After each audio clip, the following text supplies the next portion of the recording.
We're going to talk about what's been described as the biggest miscarriage of justice in UK history, the post office scandal, which saw hundreds of former sub-postmasters wrongly convicted of theft and fraud on the basis of incorrect data from a faulty IT system. Tim Brentnall's life was destroyed by the scandal, but 10 years after he was prosecuted, he has cleared his name and is celebrating a very special new arrival. Our reporter, Phil Lambden, has been to meet him. Steph and I have joked about it, but it's also been a little bit of a joke in the Postmaster group that he's already got perhaps 24 grandmothers looking after him. Everyone in the group's been with us on that journey and everyone's so happy for him. Everyone's been sort of overjoyed with it. Lando was the first baby of the group, and you know what a baby does to most people. Everybody sort of goes a bit soft and gooey. It's a dream come true. We wanted a child for many years, and with Steph going through cancer and treatment, we had to wait for a while. I don't think 10 years ago I would have thought we could have been this happy. We've really got this wonderful, brilliant little man to focus on.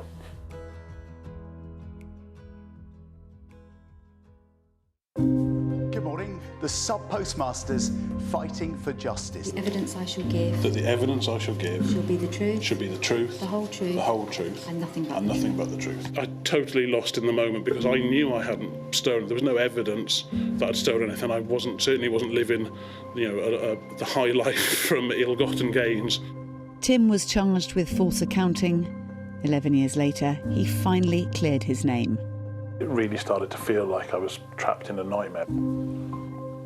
It felt unreal. It felt like I was watching myself do it because I knew I hadn't done anything wrong, but I was stood in front of a judge in Crown Court pleading guilty to a crime that I hadn't done. The thought of going to prison terrified me.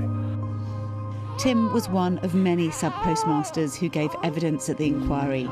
They now both know it added to the stress of trying for a baby. But 3 weeks ago, baby Lando was born.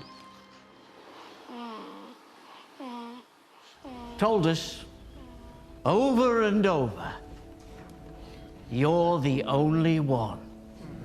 The Sub-Postmaster group portrayed here in the ITV drama are now a close group of friends, messaging most days. Lando Brentnall arrived at 10 a.m, £7 mum and baby are doing fine. And then lots of people wishing congratulations. Joe sent us this lovely sleep sack. Della crocheted, knitted, whatever you call lovely soft blanket for him. Yeah. Maria sent us a lovely load of baby grows and things like that, and there's so much more as well.